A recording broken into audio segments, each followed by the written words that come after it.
কথায় কথায় প্রবোধদার কথাটা তুললেন, প্রবোধচন্দ্র মিত্র। উনি কিন্তু অনেক ছোট ছোট বই লিখেছেন। সেই বইগুলো সব জায়গায় পাওয়া যায় না, কিন্তু শান্তিপুরে এগুলো সংরক্ষিত আছে। হ্যাঁ, আপনার আছে? আচ্ছা, অনেক কাছে নেই, এটা দুষ্প্রাপ্য। কিন্তু এত সুন্দর ওই বই থেকে একটি ঘটনা আপনাদের বলবো। বিশেষ করে যারা মায়েরা মাতৃ সম্মেলন করেন তাদের জেনে রাখা দরকার। মাতৃ সম্মেলনে এই কথাগুলো বলতে পারেন কেন, যে মানে সাবিত্রীর ব্যাপারটা, মানে সাবিত্রী সত্যবানের যে ঘটনা, এটা মধ্যে অবাস্তবতা কতখানি, অসঙ্গতি কতখানি, এটা ঠাকুর অনুকূলচন্দ্র কিভাবে ব্যাখ্যা করেছেন, এটা আমরা প্রবোধদার কাছ থেকে জানতে পেরেছি। এটা কিন্তু কোথাও লেখা নেই সেভাবে, কিন্তু প্রবোধদা ঠাকুরের দর্শন অনুযায়ী এটা লিখেছে। সেটা ধরে নিতে পারি এটা ঠাকুরেরই বক্তব্য। ঘটনাটা কি? ছোট্ট ঘটনা, আপনারা সবাই জানেন। মূল অংশটা কিন্তু নেওয়া হয়েছে মহাভারত থেকে, সাবিত্রী সত্যবানের যে ঘটনা। দেখুন, সাবিত্রীর ছোট্ট যেটা লেখা আছে বইতে, মোটামুটি সেটা এরকম যে সাবিত্রী হচ্ছে অশ্বপতি রাজার কন্যা। মানে সাবিত্রী, তিনি একদিকে চূড়ান্ত রূপসী, অন্যদিকে চূড়ান্ত বিদুষী। তার বর খুঁজে পাওয়া যায়। তখন তার বাবা বললেন কি, যে তুমি তোমার বর নির্বাচন করো। যেগুলো একটা ঠাকুরের সঙ্গে মিলে যাচ্ছে কিন্তু, কারণ কোনে বর নির্বাচন করবে। হ্যাঁ, তো সাবিত্রী গেলেন মহামন্ত্রীর সাথে, রাজ্যের পর রাজ্য যাচ্ছেন। তখনকার দিনে একটা রাজ্য থেকে একটা রাজ্যের মধ্যে জঙ্গল থাকত, এবং তিনি তার সবর্ণের বরকে নির্বাচন করে দেখছেন। দেখে শেষ পর্যন্ত সত্যবানকে নির্বাচন করলেন। কিন্তু কিছু বলেননি কিন্তু সত্যবানকে। কিন্তু কি দেখলেন? সত্যবানের মধ্যে দেখলেন যে সত্যবান খোঁজ নিয়ে তিনি দেখলেন যে সত্যবান হচ্ছেন রাজ্যচ্যুত। এখন আর তাদের রাজ্য নেই। তার বাবা মা সেও রাজ্যচ্যুত। তো সত্যবান বাবা মার খাওয়ানোর জন্য কাঠ কাটছে, গাছের কাঠ কেটে বিক্রি করে যেটুকু হয় সেটাতে তার বাবা মাকে প্রতিপালন করছে। তো সত্যবানকে দেখে সাবিত্রী নির্বাচন করল। এখন এই নির্বাচন করলে শেষ করে এসে বাবাকে বললেন। বাবা তখন রাজ জ্যোতিষী বা পণ্ডিতদের দেখলেন, তারা বললেন না, সত্যবান শুধু গরিব তাই নয়, সে তার আয়ু হচ্ছে মাত্র 1 বছর, সুতরাং এরকম বড়ের সাথে বিয়ে না দেওয়া উচিত। তখন বাবা বললেন এই কথা। সাবিত্রী বললেন, আমি কিন্তু দ্বিচারিণী হতে পারবো না, আমি তাকে নির্বাচন করেছি, বিয়ে হলে তার সাথেই হবে, আর আরো হবে না। তো বিবাহ হলো, এবং পরবর্তী ক্ষেত্রে 1 বছরের মাথায় সত্যবান মারা গেল। তখন যমরাজ এলেন, যমরাজের সঙ্গে অনেক কথোপকথন হলো। তিনি বললেন পুরনো রাজ্য, কয়েকটা বর চাইলেন, একটা পুরনো রাজ্য ফেরত পেল, এবং বললেন যে আমি শতপুত্রের জননী হতে চাই। যম সেটা মঞ্জুর করলেন, কিন্তু তার মানে তো সত্যবানকে 100 বছর মিনিমাম বাঁচতে হবে, সেটা তিনি বুঝতে পারেননি। পরবর্তী ক্ষেত্রে অর্থাৎ সত্যবানও বাঁচলো। মোটামুটিভাবে গল্পটি এরকম লেখা আছে। এখন এই গল্পটি কতখানি রূপক এবং কতখানি সত্যতার মধ্যে আছে, এই যে ধর্মের যে খোলস বা ঘোমটা ঠাকুর এক টানে সজোরে খুলে ফেলে দিয়েছে। তিনি বুঝিয়ে দিলেন যে ঘটনাটা আসলে কি। কারণ অসঙ্গতিটা দেখুন, যে কথা লেখা আছে বইতে, তার অবাস্তবতা এবং অসঙ্গতিটা একটু চিন্তা করুন। অবাস্তবতাটা কি? যে প্রথমত সাবিত্রী হচ্ছে একজন রাজার কন্যা, প্রতিষ্ঠিত রাজার কন্যা।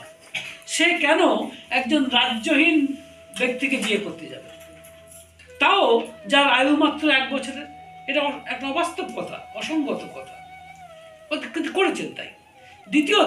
দ্বিতীয় অসঙ্গতি এইখানে, যে একজন প্রায় বালিকার মতো বয়সী সাবিত্রীর সঙ্গে প্রাজ্ঞ যমরাজ তর্কে হেরে যাবেন, এবং এমন বর দিতে বাধ্য হবেন যার ফলে তার স্বামীও মানে শতবর্ষজীবী হবে এবং তার শতপুত্র জননী হবে। এই কথাগুলো ভয়ঙ্কর রকমের অসঙ্গত এবং অবাস্তব। তাহলে ব্যাপারটা কি, ঘটনাটা কি? এর মূল নির্যাসটা আপনারা পাবেন একমাত্র শ্রী ঠাকুর অনুকূলচন্দ্রের ব্যাখ্যায়, আর কোথাও পাবেন না। তিনি বলছেন যে, মানে আমি একেবারে তিনি যা বলছেন সেটা বলছি না, আমি যেটুকু বুঝেছি এবং প্রবোধদা যেটুকু লিখেছেন, ওই বইতে। তাতে বলছেন সীতা সাবিত্রী তার সবর্ণের বহু বরকেই দেখেছিলেন, কিন্তু তিনি নির্বাচন করেছেন সত্যবানকে দুটো কারণে। এক হচ্ছে সত্যবান কর্তব্যনিষ্ঠ, সুবিবেচক এবং সে কিন্তু কর্তব্যবান। কারণ সে এই অবস্থাতে পড়েও তার বাবা মাকে কাঠ বিক্রি করে খাওয়াচ্ছে, মানে কি তার বাবা মার প্রতি তার ভক্তিটা সে দেখেছে, ভক্তি শ্রদ্ধা সে দেখেছে এবং তার এই কর্তব্যনিষ্ঠা দেখেছে। এইটা তাকে স্ট্রাইক করেছে। দ্বিতীয়ত স্ট্রাইক করেছে অন্যান্য তার সবর্ণের বড়রাই তাদের দেখেছেন, কিন্তু তারা রাজপুত্র হওয়ার ফলে, প্রচুর পয়সা এবং প্রতিপত্তি থাকার ফলে তারা ছিল মানে বিশৃঙ্খল, তারা ছিল উচ্ছৃঙ্খল, তাদের চরিত্রের কোথাও একটা কালিমা ছিল। সাবিত্রী সেটা লক্ষ্য করেছে, সত্যবানের চরিত্রে সেটা ছিল না। তাই এতগুলো গুণকে নির্বাচন করে দেখে তিনি বর নির্বাচন করেছেন। ঠাকুরের বক্তব্য, তিনি তার অর্থনীতিটা দেখতে যাননি, অর্থনৈতিক অবস্থাটা দেখতে যাননি। তিনি দেখেছেন এই বর মানে সুবিবেচক কিনা এবং তার পিতামাতার প্রতি শ্রদ্ধাভক্তি আছে কিনা, চরিত্র গুণ আছে কিনা, এইটা দেখে তিনি সত্যবানকে পছন্দ করেছেন। এবার দেখুন, প্রশ্ন হচ্ছে যে পরবর্তী ক্ষেত্রে কি হলো না, সাবিত্রী বিবাহ হওয়ার পরে যে নারীর 8টা গুণ আছে আপনারা জানেন, ঠাকুর যেটা বলেছে, নিষ্ঠা, সেবা ইত্যাদি যেগুলো আছে, সাহায্য, প্রেরণা ইত্যাদি, হ্যাঁ, শুশ্রূষা, সেবা, এগুলো তিনি করেছেন স্বামীকে এবং তার শ্বশুর শাশুড়িকে নিঃশব্দভাবে করেছেন। তাই নয়, তিনি সেভাবে তার বাপের বাড়ি যাননি। কেন? কারণ বাপের বাড়ি গেলে কি হবে না, সে দেখবে যে সে এমন ধনীর মেয়েকে বিয়ে করেছে, তাতে তার স্বামীর মনে একটা হীনমন্যতা আসতে পারে। তাই তিনি বাপের বাড়ি যাননি, শ্বশুর বাড়িটাকে নিজের বাড়ি বলে ভেবেছেন। এবং তিনি বরকে, স্বামীকে এবং শ্বশুর শাশুড়িকে ক্রমাগত সেবা শুশ্রূষা এবং প্রেরণা দেওয়ার ফলে প্রেরণা দিচ্ছে। কি প্রেরণা? যে আপনারা চাইলে আবার রাজ্য ফেরত পেতে পারেন। বলে কি করে পাবো, আমার তো কিছুই নেই। বলে কে বলেছে? তুমি ক্ষত্রিয়ের, তুমি ক্ষত্রিয় বংশজাত, তুমি চাইলে আবার নতুন করে শস্যরা সংগ্রহ করো। তুমি একবার হেরে গেছো তো কি হয়েছে, হোঁচট খেয়ে পড়ে গেছো, তাই বলে উঠতে অসুবিধা কোথায়? এইভাবে তিনি প্রেরণা দিতেন। এই প্রেরণার ফলে সত্যবান এবং তার বাবা মা আস্তে আস্তে যেন নিজেদেরকে খুঁজে পেল। অর্থাৎ ঠাকুরের বক্তব্য, আসলে সাবিত্রীর শ্বশুর বাড়ির লোকেরা ডিপ্রেশনে ভুগছিল, অবসাদে ভুগছিল, অবসাদগ্রস্ত ছিল। এই অবসাদ থেকে সাবিত্রী তাদেরকে নিষ্কৃতি দিল। যদি এই অবসাদ চলতো তাহলে কিন্তু সত্যি সত্যবান 1 বছর নাও কিছুদিন পরে মারা যাবে। তার কারণ অবসাদগ্রস্ততা নিয়ে বাঁচা যায় না।